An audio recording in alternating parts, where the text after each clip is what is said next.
The knock came at 11:17 at night, soft, almost apologetic, the kind of knock that already knows it might be asking for too much. I opened the door expecting a delivery mix-up or a neighbor locked out of their own place.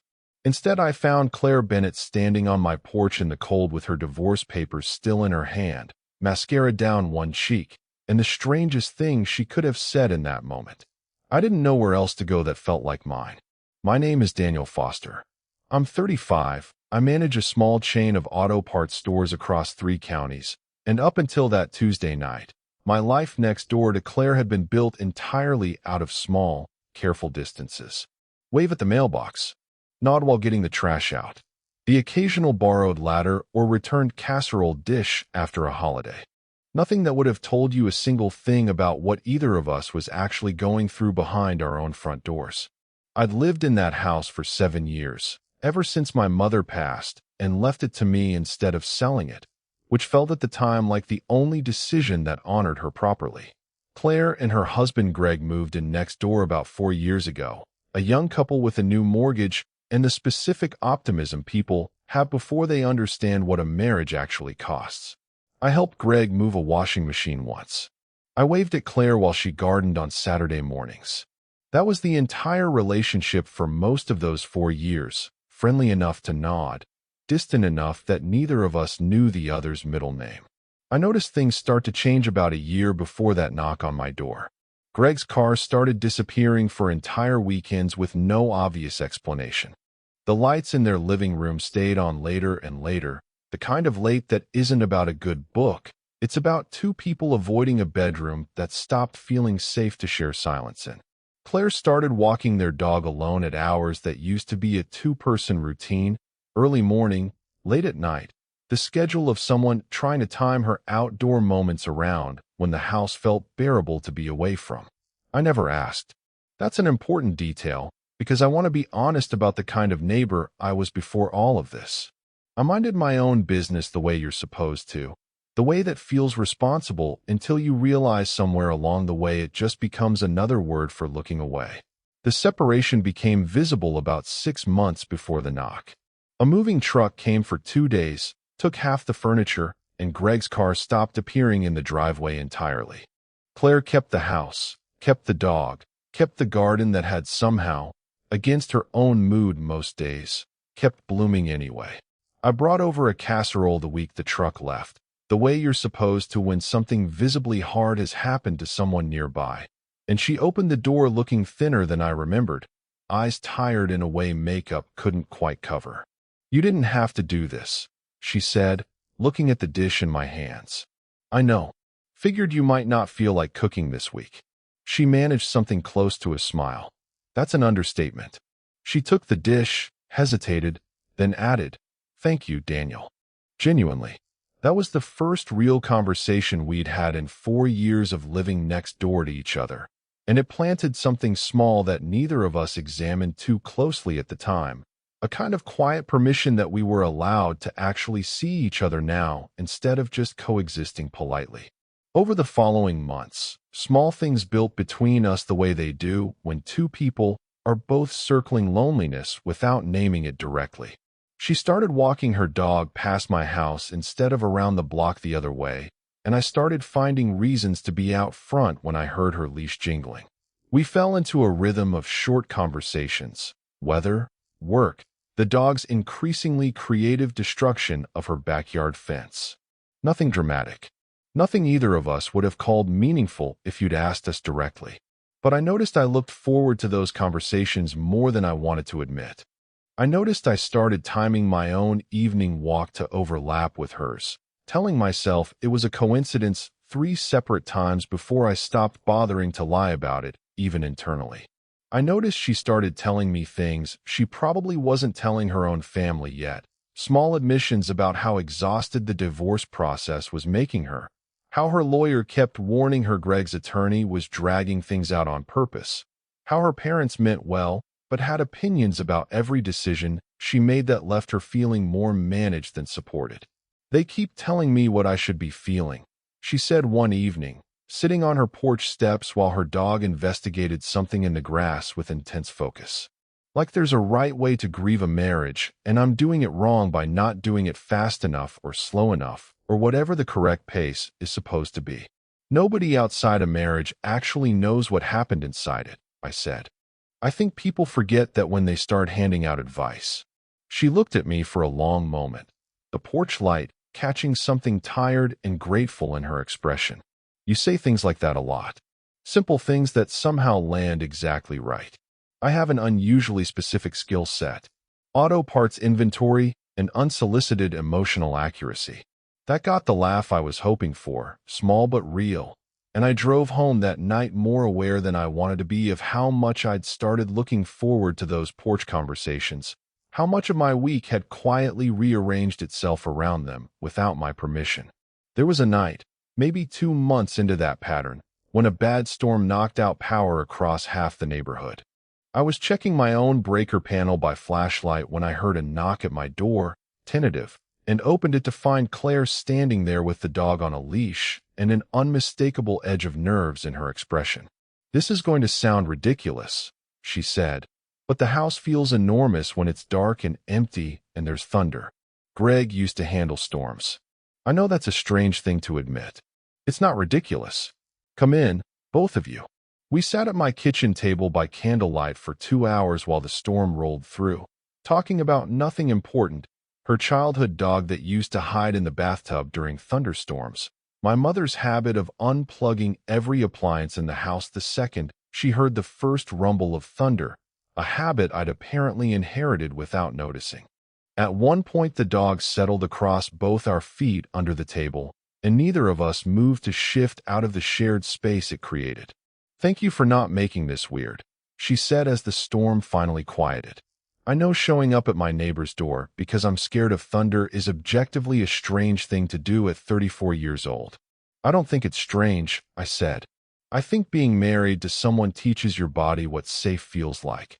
And when that person's gone, your body keeps looking for the same feeling somewhere else. That's not weakness. That's just how people are built."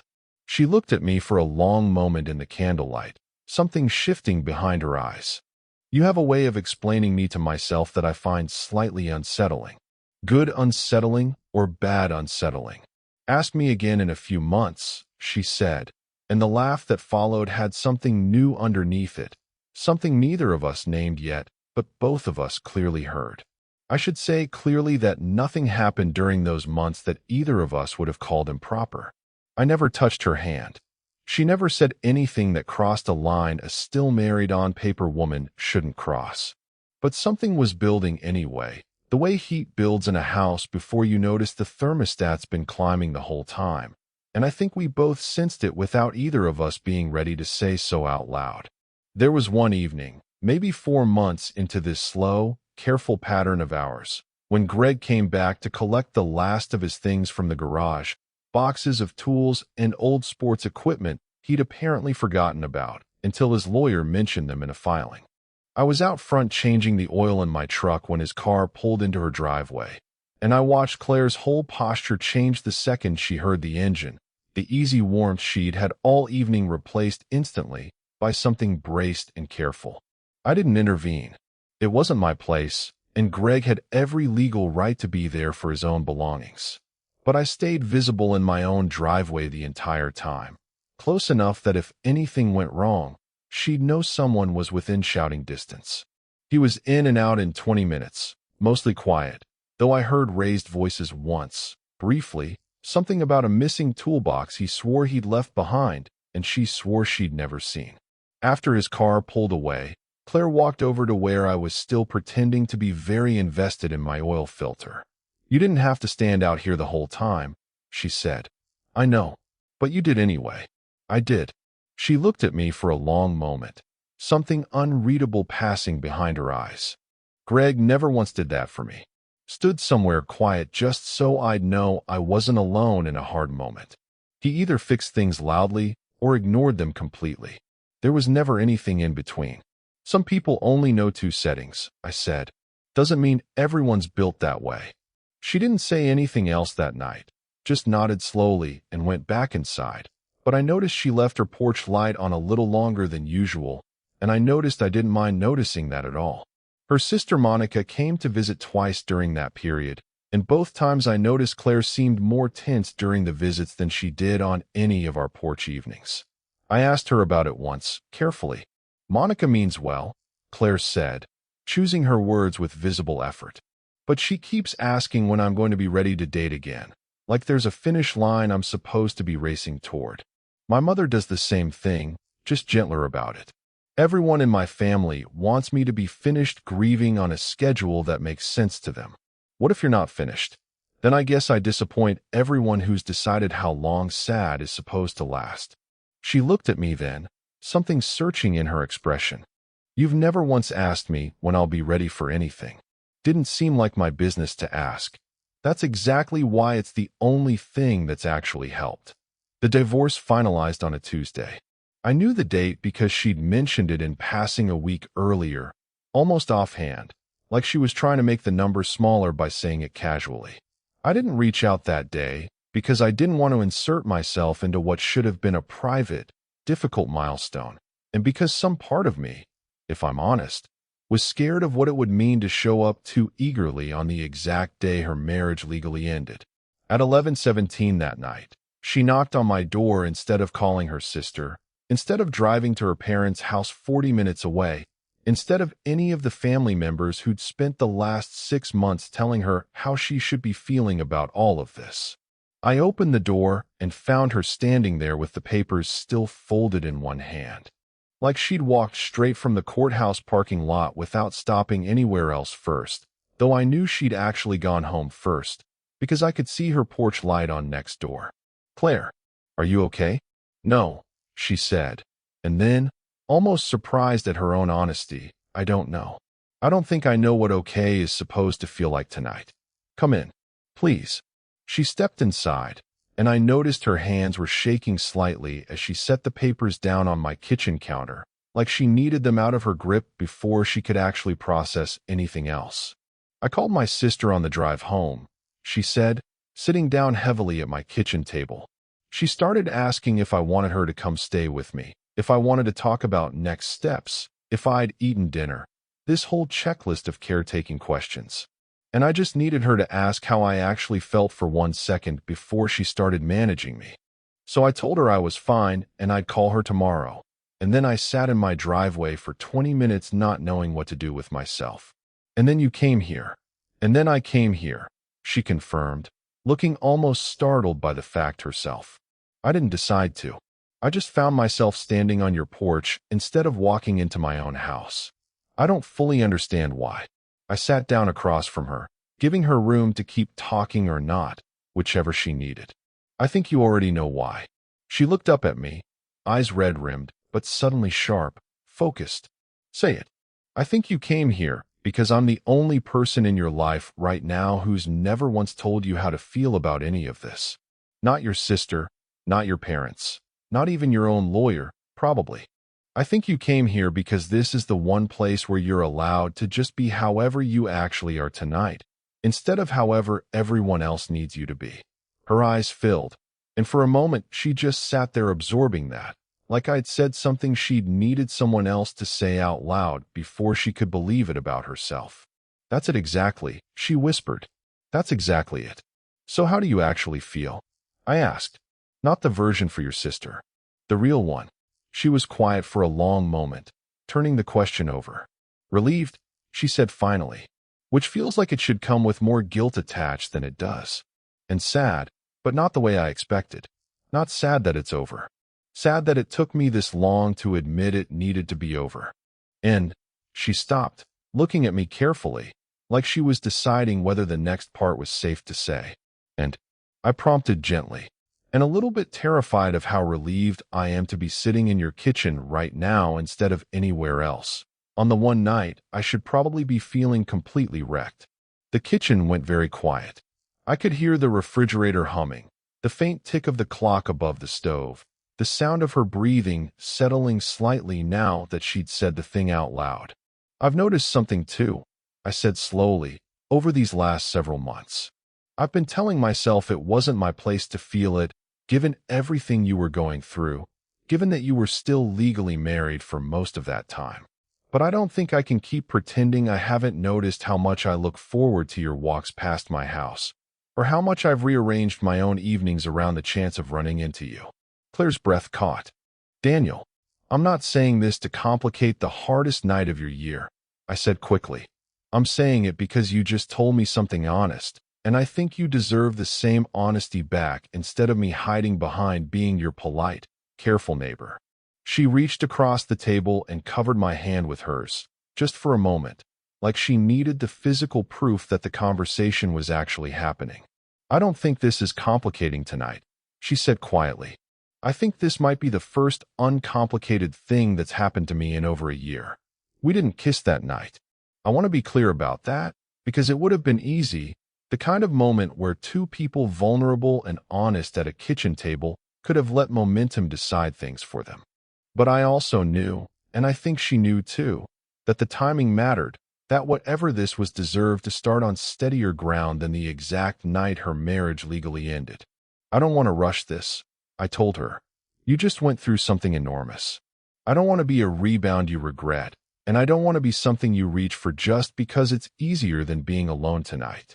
She looked at me for a long moment, something like relief and disappointment mixed together on her face. That's a very responsible thing to say to a woman sitting in your kitchen at midnight. I have my moments. I hate that you're right, she said, half laughing, half serious. But I think I needed someone to say it. I think if you hadn't, I might have done something tonight I'd have second-guessed myself over for months. Not because it would have been wrong exactly, but because I want whatever this becomes to start clean, not stitched onto the end of a breakdown. I walked her home a little after midnight, the two of us standing at the low fence between our properties for a moment before she went inside. Thank you for being the door I knocked on, she said. I think some part of me has known for a while that you would be. I'm glad it was mine, I said, and meant it more than I'd meant almost anything in longer than I wanted to admit. The weeks that followed were slower and more careful than either of us expected, and I think that was exactly right. We didn't call it dating for almost 2 months, though the shape of it was obvious to anyone paying attention. Her sister Monica noticed first, on a visit about 3 weeks after the finalized divorce, catching Claire smiling at her phone on the porch in a way she apparently hadn't seen in over a year. Who's that? Monica asked, and Claire, to her credit, didn't dodge the question. Daniel, from next door. Monica's eyebrows went up. The auto parts guy? Since when? Since longer than I let myself admit, Claire said, and something in her voice made Monica soften instead of pushing further. Is it serious? I don't know yet. But I know he's the first person in this whole process who's never once told me how I should feel about any of it. That matters more than I expected it to. Monica, according to Claire, went quiet at that, then said something Claire repeated to me later with a kind of wonder in her voice. Then maybe he's exactly what you actually need right now, not what any of us decided you should have.